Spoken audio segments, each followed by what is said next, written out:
Hello, everyone. My name is Alessandro Ceci, and I'm from the University of Rome, La Sapienza. And today I'm going to speak about the results and achievement of my PhD, which involves the study of numerical tools for high-fidelity simulation of shockwave boundary layer interactions. So this is the outline of my presentation. First, I'm going to give, let's say, a brief introduction on the motivation of the study. And then I'm going to speak about the numerical methods involved, used in my PhD, and the results about some canonical cases that I have studied. And finally, I'm going to present some results that within our research group are conducted about shockwave boundary layer interaction flow controls and some conclusions. So shockwave boundary layer interaction in supersonic flows and hypersonic flows is really ubiquitous, and we can encounter it every time a supersonic stream encounters like an obstacle or any geometric deflection, pressure gradient, and therefore in supersonic aviation it's omnipresent. And we know that from 2D shockwave boundary layer interaction, we know, let's say, very well the scalings of the low frequency steadiness generated by the shockwave boundary layer interaction, and we want to somehow extend it or try to investigate in three-dimensional cases, and we want to propose like a simplified model for a three-dimensional shockwave boundary layer interaction. And we will have a look to low frequency and steadiness and presence of coherent structures and so on. So since the PhD title is numerical tools, I will have to show some probably boring slides about the numerical methods employed in my PhD, but for those numerical guys who are interested in them, might be also very, let's say, yeah, interesting. And if you want to look more in those numerical methods, I really suggest to pay attention to those slides. Basically, we are solving Navier-Stokes equation, and with a pretty accurate treatment of convective fluxes due to skew-symmetric conservative finite difference approach, which introduces no numerical viscosity in the Vichy limit. And we then discretize viscous flux in an expanded Laplacian form. And to advance the simulation in time, we use a three-stage Runge-Kutta method. And the solver runs completely accelerated on GPU on any HPC machine that is available there in Europe. So this is like the crucial part of the numerical methods, which is the treatment of convective terms, which in a finite different approximation, the generic convective derivative can be cast in a conservative form and can be written as a difference of fluxes. And with a specially split of the convective derivatives and a special averaging operator of the numerical fluxes, we can reach the incompressible implicit limit discrete kinetic energy preservation, which is crucial for describing accurately wide-banded turbulence. And yeah, as I said, this is the core part of the convective treatment in our solver. Regarding the shock part, we use an hybrid finite difference Wino scheme. And to detect, since we want the Wino part to be activated only in shocked region, we use a modified Ducrot sensor, which is the one shown here. And in this sense, the modified Ducrot sensor allows us only to detect shock discontinuities and to apply the Wino scheme, the Wino reconstruction, only where it is needed. So not in the boundary layer, for example. And finally, the last slide about numerical methods is about the last version of the solver in which all our research group is working, and it's about transforming the Cartesian version of the solver with the possibility of handling 2D curvilinear coordinates, say in the streamwise wall normal plane, so that more complex geometry and more complex flows can be treated. And just for the sake of clarity, I'm not going to present again the full numerical schemes, but the main idea is that we can treat numerical scheme as we were treating the one in a Cartesian solver. So we can discretize the numerical scheme in the X direction, for instance, and the code modification are really limited to the matrix. And so we just generate the grid before starting the computation. We calculate all the metrics, and then we do finite difference in the computational space. And finally, we reconstruct let's say, in the convective terms in the physical states, only applying the coordinate transformation and multiplication by the Jacobian. So the first topic of my PhD was about treating synthetic inflow turbulent generation methods for BNS of zero pressure gradient turbulent boundary layer. And this was like to assess the quality of the boundary layer state in relation of whether it's really turbulent or not when we impose synthetic turbulence at our inflow. And the first investigation was regarding the possibility of using recycling, rescaling methods and digital filtering methods, where we propose some modification, where like in the digital filtering, we do not anymore, like we do not use inner scaling and outer scaling and the blending of the two, but we just have a grid, wall normal grid transformation to rescale the fluctuation, or we only use outer scaling to recover the fluctuation. While for the digital filtering strategy, which is known to be very noisy, we want to reduce the noise produced at the inflow by suppressing the streamwise velocity, and also by making the divergence field, making the velocity fluctuation field with no divergence free when we impose such a boundary condition at the inflow. So the main idea was to first have some high fidelity simulation for which we can retrieve like trend lines. And in these figures, I'm showing the wall pressure, inner scaled wall pressure RMS, and the dashed line with the confidence interval are computed with the like a benchmark simulation, which have extremely long streamwise domain extension, and for which we are very confident that the turbulent state is healthy. And then we use some simulation in short domains to evaluate at which streamwise location the wall pressure RMS trend well adapts to the trend of the benchmark simulation. And we can see, for instance, the differences about recycling, rescaling, and digital filtering methods. So whether, like in the recycling, rescaling, more or less all the strategies start to collapse with the same within the same trend and the same position. We observe very different behavior with respect to the strategies employed in the digital filtering. And let's say the most important part is that the default implementation of the baseline implementation is very noisy, and it's not even capable of going within the correct trend throughout the computational domain, while the other modification, and specifically suppressing the streamwise velocity, helps a lot to let's say, to agree with the proposed benchmark trend, even though digital filtering is still a bit over-predicting the wall pressure fluctuation. And if you want to read more about that, there is like the paper in TCFD, which is, let's say, provides a better explanation than what I did now.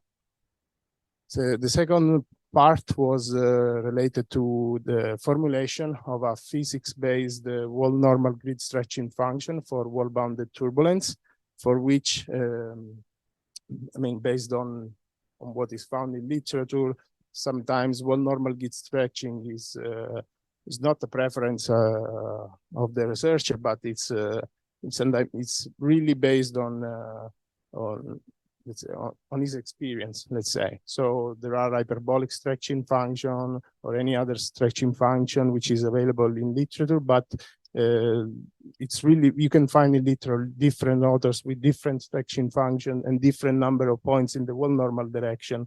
And so we tried to, let's say, to produce a physical transformation for the grid stretching function, this which is a continuation for a one derived by Pirozzoli and Orlandi in the incompressible flows. And we just assume the balance between kinetic energy and between turbulent kinetic energy production and dissipation in the, let's say, in the log layer. And because for the inner layer, we just want to resolve the mean velocity gradient, and therefore the spacing is treated as constant. And we note that when recasting the spacing for the distribution of the Kolmogorov length scale in inner units, when using semi-local units, which are defined in this relation, we can really recover the incompressible counterpart, which is eta star equal k epsilon star to the 1/4. And therefore, we can use the same incompressible relation and then convert it back to the y plus space, so to the physical space, by the definition of semi-local units. And this is just to say that with this transformation, we are able, if you can look at the table and look especially at the last column, which is ny delta, which is the number of points up to the boundary layer edge, we can, let's say, use a less number of points to achieve the same accuracy as per standard stretching function, where HSF means hyperbolic stretching function and NSF natural stretching function. And we are really confident that given the less number of points, we can achieve the same accuracy as the classical stretching function. And we have implemented a GitHub repository for people who are interested in using this stretching function and see if they want to use it within their calculations.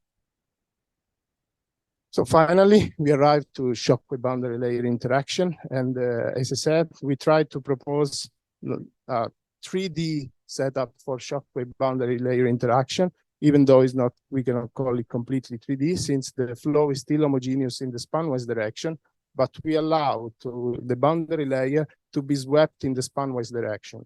So the flow is given with a given direction gamma naught with respect to the impinging line of the envisaged shockwave. And throughout our simulation, we will change either the angle of the shock generator, which is theta, and the angle gamma naught, but while keeping the streamwise Mach number constant. So for this case, we study a supersonic shockwave boundary layer interaction for which the Mach number is 2.28, and these are the details of the numerical setup that we employ.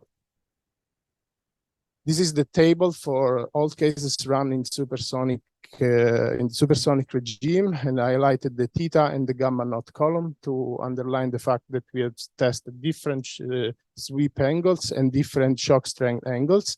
And as I said, we kept constant the streamwise Mach number, and so it means that the flow Mach number in the stream direction is increased basically with a simple relation Mach naught x divided by the cosine of gamma naught. So what we also investigated was the extension of spanwise domain, because as we see in the top row for the baseline case, I'm calling baseline the case without sweep. For the no sweep case, we see that apart from the smoothness of the two contour plots, which employ spanwise average, we can see that the normalized pre-multiplied power spectral density basically exhibits the same dominant low frequency tone at the well-known Strual number of 0.04. So within the very well described mechanism of 2D shockwave boundary layer interaction by Piconio and all the other authors. And instead, what we see is that in the case of swept flows, so let's say let's take the bottom row, we got gamma naught equal to 30 degrees. We say that the effect of the spanwise domain extension is quite large, since the dominant tone changes from the roughly the same value as the 2D interaction for a very narrow domain to let's say an order of magnitude greater Strual number. So from 0.04 to 0.21 specifically in this case. And we want to investigate why this happens and what's different. So we collected the pressure signal along the mean separation line, and we compute multiplied the power spectral density in the wave number space, so in the spanwise wave number space. And we found that for all different sweep angles we have tested, there is good collapse of the distribution with the wavelength, which is twice as big as the separation length. Furthermore, with the time signal also extracted the mean separation location, we performed frequency wave number spectra. And whether we see that for the baseline case, there is no particular clustering or no particular advection direction or advection velocity of any structure. While as soon as we sweep the flow, as soon as we sweep the flow, the frequency wave number spectra show a clear clustering of the spectra through the dispersion relation, which by like data fit yields a convection velocity in the spanwise direction equal to 70% the velocity in the streamwise direction. So times the tangent of the skew angle. So it's really for any case we found that always the dispersion relation is always W divided by U0x is equal to 70% the tangent of gamma. And finally, we decide to plot the frequency spectra always at the mean separation line, and try to sketch a qualitative flow cartoon of what happens at this location. And then we derive the mean prediction, so that is to characterize the shift in frequency, in the temporal frequencies of the Strual number with respect to the baseline location. So given STL naught, which is the baseline Strual number, we can, and based on what we have found in the frequency wave number spectra and spanwise spectra, we can say that the baseline frequency shift with respect to two parameters, which are the percentage of the convection velocity in the spanwise direction and the length of the corrugation. So by putting eta equal to 0.7 and alpha equal to 2, we derive the black line in the right figure and the dashed line in the right figure. And we see that all the crosses, triangles, and square marks different frequencies found for different sweep angles and different shock strength, and they lie well within our prediction. So I think even though it is not a complete description of the phenomenon, at least it gives quantitative good prediction of the shift confirmed of the shift of the frequencies, which is confirmed by the DNS data. We are also, I mean, we have finished to conduct this experiment also for an hypersonic campaign, which produces an hypersonic case from Volpiani and other authors at Mach 5 with a slightly cooled wall. And this is just to show and say that the frequency wave number spectra and the spanwise spectra produce the same results, in the sense we observe good collapse of the wavelength with of the spanwise spectra at a wavelength of two times the separation length, and the same dispersion velocity which is observed in the supersonic case. And here we show the pre-multiplied power spectral density of wall pressure fluctuation, and in which the red line, in all the figures, the red line is the mean separation point, and the blue and green line, which are almost coincident, are the impingement impinged location and the reattachment location. And we can see clearly that the peaks are shifting towards higher frequency as soon as we increase the sweep angle. And again, we show the same equation for predicting the shift in the low frequency tones. And we can say that still good agreement is observed in the hypersonic campaign. So the last topic of my PhD, which is still ongoing research, is about shockwave boundary layer interaction flow control. And I put the picture of these two, this nice guy and this nice girl, which are also here and which are helping me carry out this activity. And I would say this is like our joint effort to combine simulation and experiment, and within the TEAMAero group for, let's say, large and future collaboration as a scientist and as friends. And we want to characterize the shockwave boundary layer interaction with the presence of wall bumps. So the first case, again, here we have a baseline case, is the shockwave boundary layer interaction without any wall bump. I just now use the new solver in curvilinear coordinates to have a profile of the top boundary, which mimics a slip wall and gives me the opportunity to generate a physical shock generator.